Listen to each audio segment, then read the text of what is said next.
So I'm going to stop talking now. Conversational hypnosis is not about a technique. It's not about your skill. It is partly about that, but actually the the secret sauce of it is how you organize the client's experience and how you organize the client's subconscious expectation. So priming reduces resistance, accelerates change, makes transformation effortless. And because the subconscious is prepared for this ride, it wants to succeed. It wants to show you that it can. Like that's the main thing, I guess, that maybe I think people don't think about the subconscious is it's childlike. It wants to prove itself. It loves the challenge. It's super important. This might be the most important thing I say on this call. Have I already said that 5 times? Probably. But I do think this is super important. Now I forget what it is. This is a conversation the client has been waiting for their entire life and maybe several lifetimes. I can't underscore that enough, how many times I've felt that. It makes me cry a little because it's like such an easy thing to give someone. And everyone's been waiting for it. Everyone's been waiting to be asked these things, these really deep things. And so it's something they've been waiting for their whole lives, whether they know it or not. And this is your opportunity to meet with that subconscious. So that's why the priming is so very important because they are already ready for it. They don't know that. They're there because some part of them does know. And then when they sit down for it, it's such a relief because it's something that their soul has been asking for forever since it was born, since its inception, in this lifetime or in whichever lifetime. I didn't know it was going to get so emotional today, but there you go. It's not even my time of the month or anything. So I had a client this week that said that exact thing. great. She had come in. It's a therapy client, but as you know, I use advanced conversational with. I don't do. I'm not a traditional therapist anyway. Um, and she was crying in session. And when it got to the end, she said, "I've been to so." Um, Right. And I've been I've in your been to so shoes. many people before, but I've Right. never revealed this ever Exactly. before. Yep. And I said, all I said is, that has nothing to do with me. It just has to do with you maybe being ready today for a But change. it actually does have something to do with you. That's the nice thing about it. Yeah. So it was really cool because of the depth that she went in, and she Exactly. did that quickly. So as you And know, could she at could she speed do up, that if you were doing just regular therapy? I doubt it. I doubt it as well. Yeah. But it Exactly. was it was more the shift because again, as you know, my background is psychotherapy. So the Yeah. shift has really gone from, and again, Scott would argue we're actually doing real psychotherapy now, just not talking about it in the old modality. But instead of trying to fix anything, I just was fascinated. So I kept more of the curious mentality rather than, Exactly. oh, CBT could really work here or BWRT could really work. Exactly. I was just being curious, like, oh, that was cool. You just kind of said that. What was that all about? And see, the thing is, if you did introduce CBT or whatever, the transderivational search is inherently interrupted. There is no possibility for it because you already told them, well, here's a framework. But that's why it doesn't necessarily take hold. So exactly, that person was so relieved because you actually gave them the space to do something they've been asking all kinds of other therapists for. Yeah, she said at the end, I finally felt heard. Beautiful. Good job. Love it. Keep going. See? Do more. Just do more of those. Do so many of those. Exactly. I love that. Um, it it makes me realize like it brings me back to a memory of a woman I was speaking with, and all it was a deep dive into her life story. So there was no Yep. agenda, Yep. and I think that's one of the things that's so powerful about what we're learning here. with you, Maya, and also I think Jill, the difference between what you do now and maybe what folks trained as therapists have done in the past is uh, there's still kind of like an agenda at play Exactly. in the old therapy model.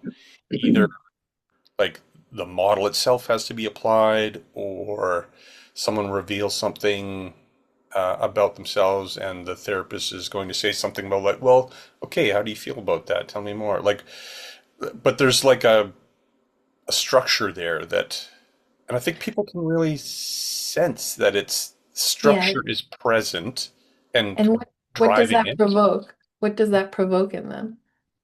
Yeah, it's the Psychotic insight. yeah, the psychotic insight. They can Exactly. sense that, hey, hold on a sec. This That's is right. this is not the real thing. And now we have more language because I added more, which is psychotic insight actually is not the problem. The problem is that it interrupts the possibility of apophenia and transderivational search. So if Hmm. you block them from that possibility, well, then you're just like everybody else. So that's the whole trick is to trust that by priming the outcome, the subconscious can figure it out on its own. That's very different than saying, hey, let me scaffold this and fix it for with and for you. That's saying, I don't trust that there's such a thing as transderivational search and that you can do it, but I'll help you get there. But the subconscious doesn't want it that way. So why are we making it do it that way? That being said, though, Gilles, I picked up one word from you that I think is kind of important, which is agenda. The problem with the regular folks is the agenda. But as you can see from my lesson today, I have quite an extensive agenda. I mean, what I just said is nothing ever falls out of my system. Every single thing I do is predictive and intentional. But that is an agenda. Yeah, well, we're always looking for Rome. We just don't know how we're going to get there. Exactly. That's right. But priming is the way that we do know that we're going to get there, actually. See, that's what I don't love about 101 as a standalone item. It doesn't really actually end anywhere. How are you going to do it just by Q&A? I mean, you could do Q&A forever, curiosity. Okay, eventually it's exhaustive because people get tired, but it can be much more efficient if you know what the mind does by nature, by default. So priming is just building on the fact that the mind is an archetype, is not just in a person. It's an entity and it works a certain way. And if you, as Gilles said, leverage how it works, you don't have to work so hard. That's what creates speed. That's what creates a good business. But so all of that hinges on how you view yourself, how you view your product, how you present it, and how confident you are to be a priming machine. Never ever stop. And I'm serious about that. If you're standing around and somebody says to you, oh, I saw you on social media, I see you're a hypnotist, and you're not in character, you forget to prime at that moment, well, it's a lost cause. It's a lost opportunity. They're asking you because there's a problem somewhere in there. Maybe not theirs. Maybe it's their sister. Maybe it's the person down the street. I don't know. Somewhere in there, there's something. So you have to always, always, always prime for a future outcome. Now let's play a little game because it's easy to say prime, prime, prime, but then it's like, well, how do you actually do it? So think of somebody in your life who needs to change something like right now, even a small thing. I played the game with a little tiny thing in my head. And then write a priming sentence that you can slip into their life.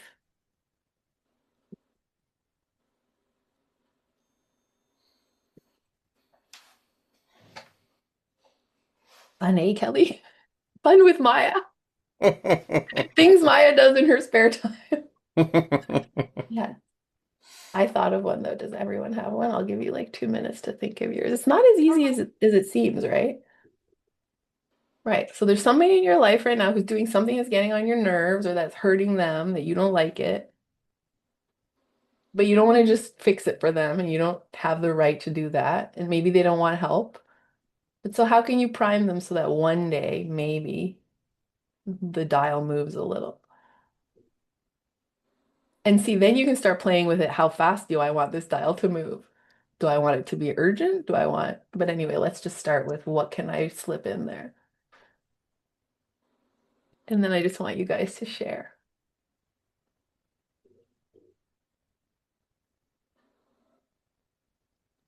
Royston, you can do it. I know you can. You're a professional.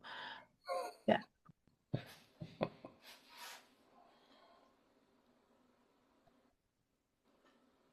Remember all the things I said, how you act, who you are, how you carry yourself. Everything's priming.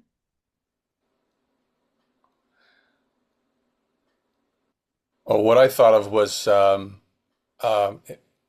this person brings up like how their day was okay, but maybe it wasn't great. Hmm. The priming statement I thought of was like, well, isn't that an interesting experience on your way to living that life you've always been talking about?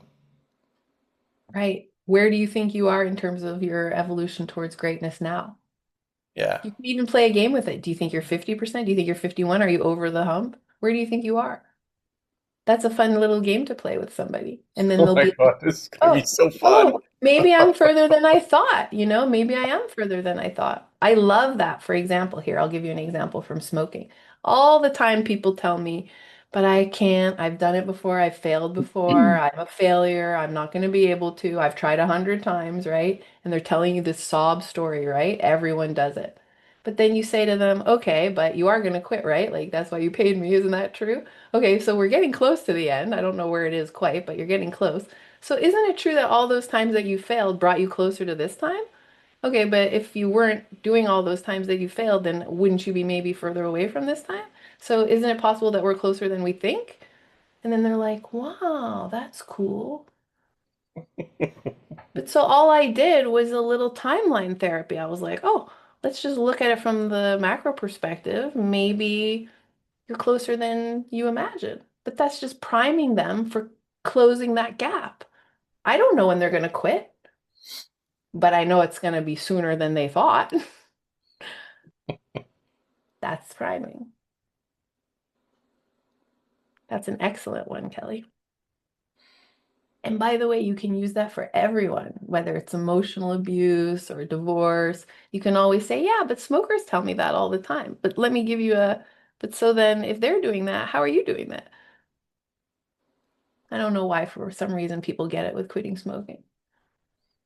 But so I use that quitting smoking example in other sessions as well. Funny, smokers tell me the same thing. What do you think of this? Okay, someone else. Do you have an example in your life of somebody who needs to change something? Let us know, Kelly, how that goes. Well, I have a client that I saw today this morning. It's a metaphor that I've used a while ago, but I guess it's in line, and I guess you can correct me if it's not. It's not. Is it's a Kellogg's commercial where they kind of go step 2183 and it shows them surfing or living their best life. I don't like the fact that cereal, but and then they go step one, a good breakfast. Right. So I said, what step do you think you're at? Right. Good. And And what would you like to I do? think he said four because he feels he's right at the start. He keeps interrupting his partner and not letting them be heard, and um, he has a tendency to flood very quickly. So we call that the hijacker, the amygdala hijacker. Yeah, that's right. So I said, well, so you're at step four of the hijacker, but look how far you've already come because you've Exactly. already caught yourself a couple times. So Yeah, I wonder between today and the next time I see you, how many more steps you'll be. exactly. And how fast can we do them? Yeah. And if you did the beginning ones this fast, isn't it true that the next ones will be even faster because you already know how? Yeah. And if you already learned it, then what skills do you have that you haven't given yourself credit for? And how can those be used in the future? Exactly. It just goes on and on. Perfect.